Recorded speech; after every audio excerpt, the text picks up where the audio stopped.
আগের pressure cooker খুলতে খুব ঝামেলা হয়ে যেত, তাই নিয়ে আসলাম ওয়ানটাসের প্রেসার কুকার। একদম ইজিলি লাগানো যাবে, সবাই ব্যবহার করতে পারবে। একদম ওয়ানটাস, তিনটা সাইজ আছে, 6 লিটার এবং 5 লিটার, 3 লিটার। দেখেন পুরা ফুড গ্রেড এসএসের 304 এসএস ফুড গ্রেডের 3টা সেফটি দেওয়া আছে।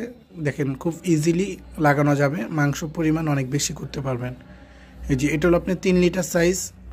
আপনি দেখেন এটাতে সেফটি দেওয়া আছে, আপনি তিনটা সেফটি, আর রাবারও আছে, একদম মোটা রাবার, কখনোই নষ্ট হবে না। আর এখানে দেখেন 3টা সেফটি দেওয়া আছে। আর এটা হলো প্রেসার ভাল্ব, যেটা সিটিটা দিবে প্রেসার ভাল্ব। এটা লাগানো ইজি, চাপ দিলে লেগে যাবে। এটা দেখেন একদম খোদাই করে লেখা আছে Prestige 304 SS food grade. 3 litre price হলো আপনার মাত্র 2700 টাকা, 5 লিটার প্রাইস মাত্র 3000 টাকা, 6 লিটার প্রাইস হলো মাত্র 3300 টাকা। এগুলো লাভি ব্র্যান্ডের প্রাইসে ইনবক্স দিয়ে দ্রুত অর্ডার কেটে নিতে পারেন।